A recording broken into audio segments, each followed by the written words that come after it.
دنیا کو عدل و انصاف سے بھرنے کے لیے آئیں گے۔ ہم انشاءاللہ 10 دنوں میں بہت سی چیزیں امام علیہ السلام سے متعلق دیکھیں گے۔ میں یہ اپنی جگہ پر فیل کرتا ہوں کہ ہماری گرپ جو مضبوط ہونی چاہیے اہل بیت کے ساتھ میں، زمانے کے امام کے ساتھ میں، وہ دھیرے دھیرے لوز ہوتی جا رہی ہے۔ اس لیے کہ اگر ہم نے اپنے زمانے کے امام سے واسطہ منقطع کر لیا، رشتہ جو ہے وہ ختم کر لیا، تو ہمارے لیے امام کے علاوہ دوسری کوئی ہوپ نہیں ہے۔ میرے کہنے کا مطلب یہ نہیں کہ پھر خدا بھی نہیں ہے، نہیں، خدا نے ان کو ہماری امید بنایا ہے۔ ہم جب امام کو ولی کہتے ہیں تو اس کا مطلب یہ وہ خود سے ولی نہیں ہے، اللہ نے انہیں بنایا۔ یہ چیز آبویس ہے، ایک مومن کے مائنڈ میں آٹومیٹکلی ہوتی ہے۔ ہم جب امام کہتے ہیں تو امام کا مطلب یہ نہیں ہوتا ہے کہ وہ خود سے امام بنے ہیں۔ ہم جسے امام کہتے ہیں، ہمارا یہ یقین ہے، ہمارا یہ بیلیو ہے کہ اللہ نے انہیں امام بنایا ہے۔ ہم جب زمانے کے امام کو اپنی ہوپ کہتے ہیں، ہم جب زمانے کے امام کو اپنی تمنا کہتے ہیں، ہم جب زمانے کے امام کو اپنا سہارا کہتے ہیں، تو وہ سہارا خود سے نہیں بنائے ہیں، بلکہ اللہ نے انہیں ہمارا سہارا بنایا ہے۔ تو اگر ایسی باتیں میری تقریر کے اندر آئیں تو اس کا مطلب آبویسلی مائنڈ کے اندر ہونا چاہیے کہ یہ سب کچھ ایک سسٹم ہے جو اللہ نے اس دنیا میں بنایا ہے۔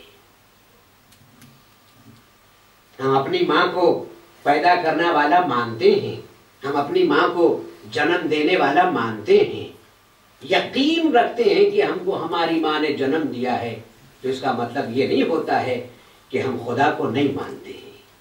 obvious ہے، جس ماں نے ہمیں جنم دیا ہے اس کو ذریعہ خدا نے بنایا ہے۔ خالق خدا ہے، ذریعہ ماں ہے، اصل خدا ہے، وسیلہ اس نے اہل بیت کو بنایا ہے، ذریعہ اس نے زمانے کے امام کو بنایا ہے۔ تو انشاءاللہ 10 راتوں میں کچھ چیزیں آپ کے سامنے میں پیش کرنا چاہتا ہوں۔ آج تو صرف محرم سے متعلق، تاکہ ہمارے مائنڈ کے اندر یہ چیز اچھی طرح سے بیٹھ جائے کہ جب ہم یہاں پر جمع ہوئے ہیں تو ہمارے ایموشنز کیا ہونے چاہیے، ہمارا خیال کیا ہونا چاہیے، ہمارا ایمان کیا ہونا چاہیے، ہمارے ذہن کے اندر محرم سے متعلق باتیں کیا ہونی چاہیے۔ یہ وہ دن ہیں کہ جنہیں صرف 10 دنوں تک نہیں بلکہ پورے سال یاد رکھنا چاہیے۔ کبھی ہمارے ذہن کے اندر یہ بات بھی آتی ہے کہ 10 دن کیوں؟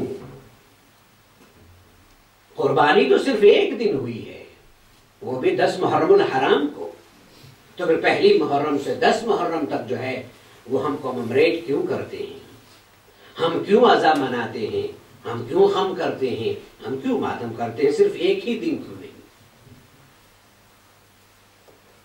اور کیا یہ ہماری عزا جو ہے یہ صرف کتابوں کے اندر موجود ہے کہ جو دنیا والوں نے کتابیں لکھی ہیں؟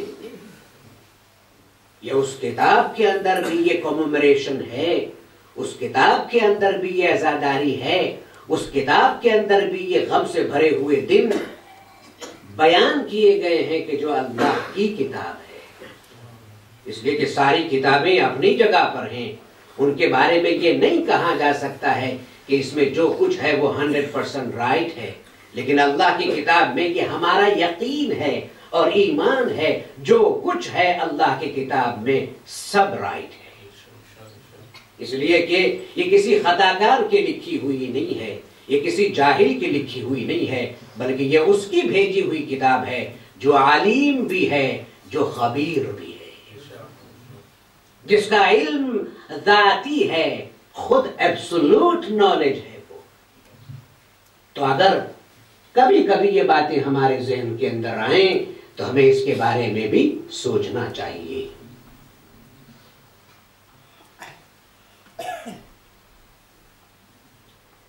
پہلے محمد صلی اللہ علیہ وآلہ وسلم معصومین میں سے، اور آخری پہلے معصوم جو ہے ان کا نام بھی یہی ہے، اور جو آخری معصوم ہیں جو اب تک زندہ ہیں اور پردہ غیبت میں ہیں ان کا نام بھی نبی کے نام پر ہے۔ دونوں معصومین سے یہ پوچھا گیا۔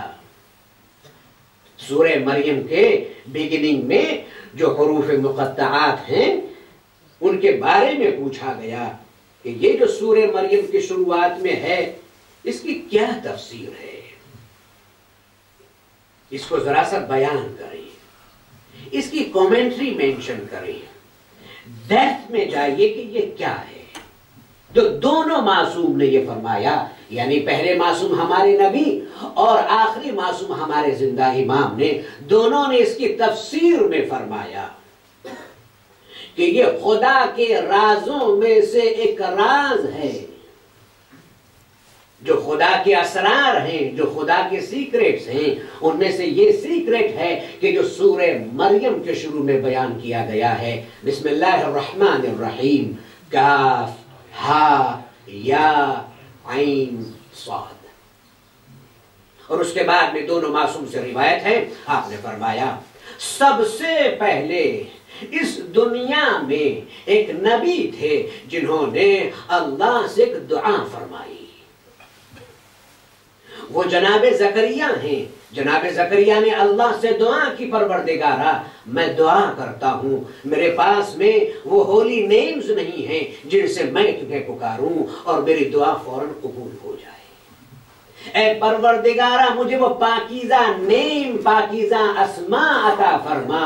جبرائیل امین اللہ سبحانہ